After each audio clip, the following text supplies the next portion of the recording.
Hello and welcome to another one of my videos. Today's video is going to be a vlog. I'm going to talk about why my stamp business failed. I've been meaning to make this video for a long time, and I feel I'm finally in a position to kind of make it. And this video is not here to point the finger at anyone. The business failed for a lot of reasons, and a lot of those reasons were myself.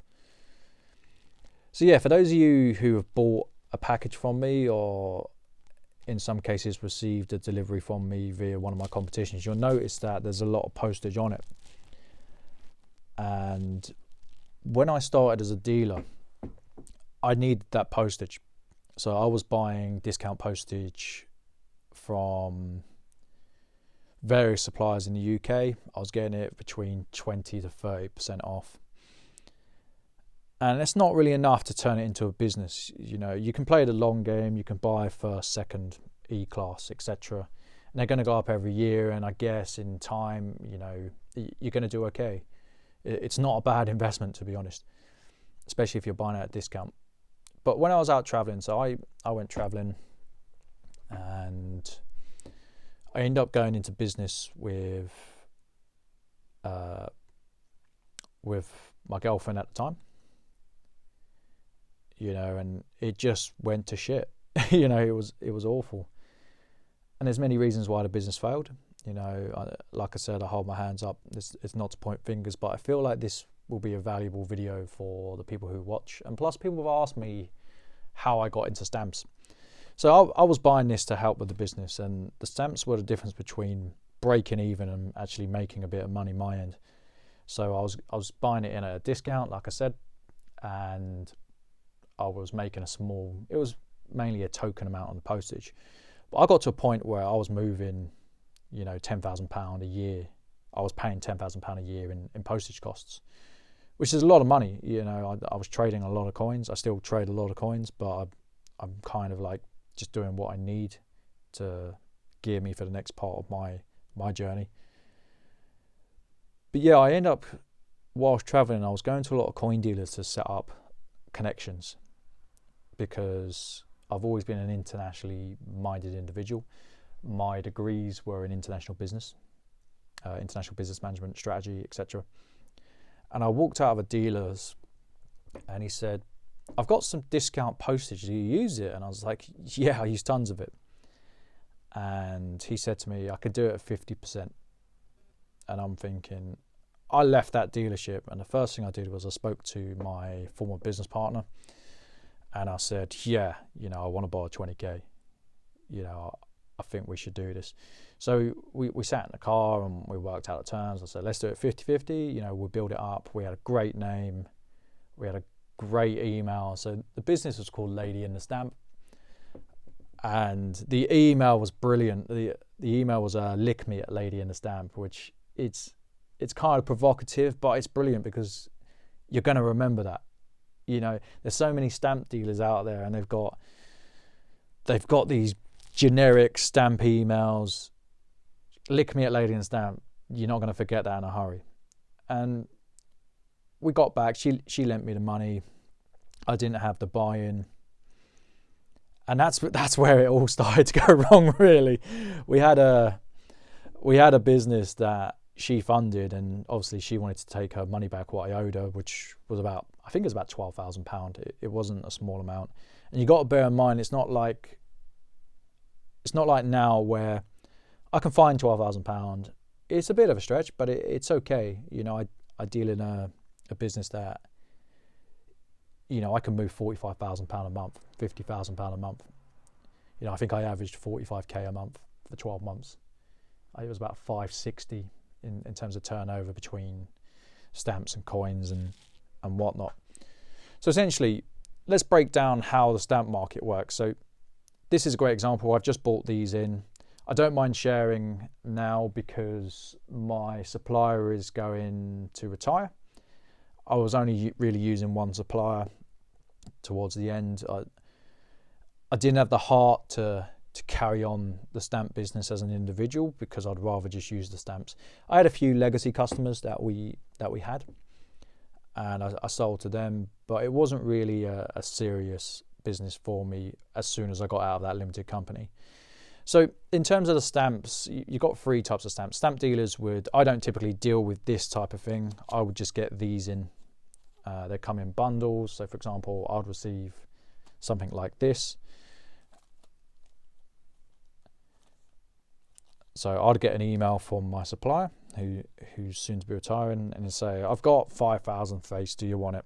And I was paying 45 face plus, so 45 pence on the pound plus VAT, which I've tried to claim back on everything. Some of them I win, some of them I lose, so it's pretty much 45 plus postage and VAT, which I shouldn't have been paying. However, I was, you know, it's one of those things. But stamps would come in, so you'd get the collectible stuff, you'd get the used stuff such as this. So this is kiloware. This would be broken down and be put into kiloware, and then you get the mint unhinged, or sometimes mint hinged. So hinging is where it's at the back. I'll check to see if any of them got this hinging. And yeah, it's not a business I knew much about, to be honest. It was a case of buy low, sell high, or buy low, in my case, use a lot of it. But this business caused me a lot of aggro. Like I had an issue with a former supplier. We had a falling out over it, and it's a shame. He was a nice guy. I don't really have any bad blood. I'm gonna have to rip it open anyway. So there's no hinging on this. You can check it. The gum is still intact.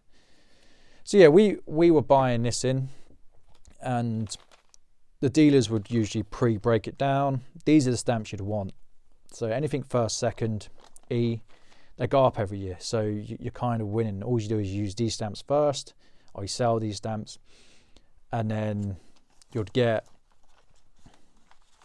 the next price increase, and you put these to one side. And I was saying to my former business partner, I was like, I actually think by year 4, like I wanted a business where I could travel.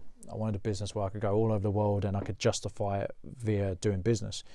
And it's certainly a business you could do that, because if you go to anywhere in the world where there was the British Empire, there's going to be stamp collectors.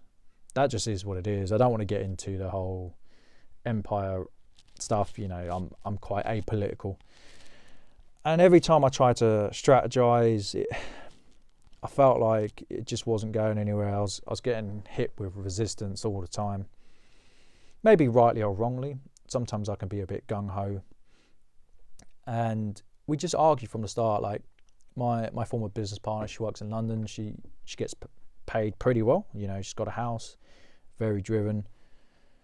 And at the start, I didn't really do enough. Like she ended up designing the website, and it just got, I don't want to say I was abusive, but it was out of sheer frustration where I'd be shouting and screaming at her, because I'd gone from having a business that it was doing okay. You know, I was making it solo, but I wasn't making the money I am now. And because I didn't have the liquidity, I took too much liquidity out to pay her rightfully her money. And it meant I had to go work for someone else because I couldn't turn it over quick enough. And then the pandemic happened, and it just went to shit, really. And I've got to accept some of that blame. On paper, it should be a very lucrative business, and I stand by what I said, that it could have been $250,000 a year business had we put the effort in. But we just couldn't agree on anything. And I just gave up on the relationship. I didn't mean to. I just started to resent her because I saw it as I was working really hard and she was taking 50% of my hard work. I remember counting like 105,000 individual stamps, and it took me like 3 days. And I just started to resent her for that. I felt like I was spending more and more time on stamps and less on the coins. And I don't really enjoy the stamps. It's a very profitable business if you get the stock in, but it's getting the stock in, and it just didn't work. I felt like she really wasn't all that interested in doing it, and I felt like I was doing the majority of the hard work. Now, I will defend her in the sense that she did all the accounts, but every time I tried to make decisions on actually doing stuff. I was just met with resistance. And it's a shame because I lost a business partner and I also lost a girlfriend at the time. And that's okay. You, like, looking back, you know, I hold my hands up and I got a lot wrong. Would I go into business with someone again? Yes, I would, but not on equal terms. I remember she used to say to me, that's the cheapest loan you'll ever receive. But anyone who's been in business and built a business, if you give away equity, it's not cheap, it's expensive. It's really expensive. But she was coming from an accounting point of view. So we never saw eye to eye on that. The stamp business caused so many arguments that it just failed. Not only from a monetary perspective, it put me under a lot of jeopardy, but it also failed on a personal level. And that's kind of sad when you think about it.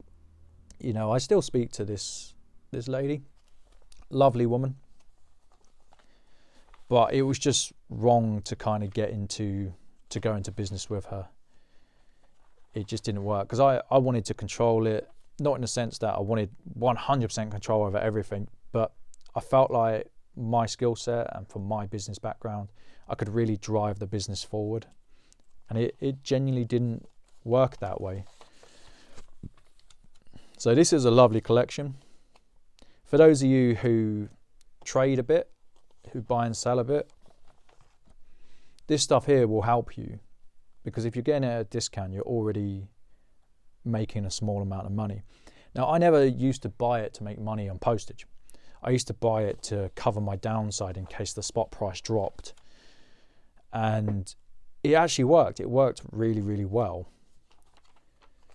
But having a business side to things and having something to cover your downside are not the same thing. They're really not. Now, this is a lovely collection. The person who put this together has spent a lot of time putting this together. These are great. So these will go towards special. I tend to put these to one side. I didn't know I had these. I just sold a small batch to a gentleman. I hadn't gone through the binders. I ended up buying 3 lots.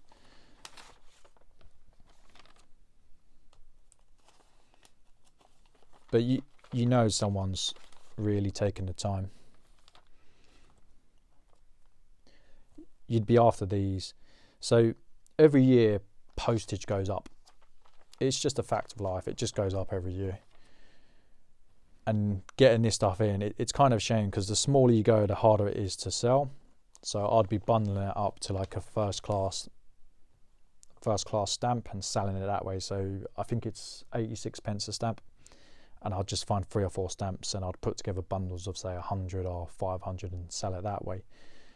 So yeah, for anyone who wants to get into discount postage, if you can find the supply, it is a lucrative business model. It just wasn't really for me. And I hate stamps. You know, I love dealing with coins. I made multiple more per margins than I ever did on the coins, but it's not like a sexy business. It's just buy low, sell high. It's work, and sometimes it can be a lot of work. So yeah, I just wanted to go through why the business failed. It was probably more a personal thing of why it failed than for actual business reasons. But it's important. It's important you know where you stand in business, and you need to weigh up the pros and cons. Like I had a gentleman message me and he said, I want to invest in a business you have. And I said, I'll give you 20% on the top. And he said, 20% is not enough. And I said, I'm sorry, but this is a zero risk play, because if it doesn't work, I can pay you back plus 20% just by using the stuff. So I end up turning that down. Would I go into stamps again? No, I wouldn't. I'm currently winding down the coin business anyway. I want to do other things. I've got 10 months left, or at least that's the plan. I'm going to make what I need to disappear, and then I'll probably do it on the side. But you can tell it's a real lovely collection. So yeah, I just wanted to go through that. I hope people have gained from this. There's no I'm not pointing any fingers. I made plenty of mistakes, and it's okay. You know, sometimes you need to live life and have these mistakes to make yourself a better individual or a better business person. I think I'll leave it there. But yeah, that's how I got into the stamp business, and that's how it failed. You know, take care, guys.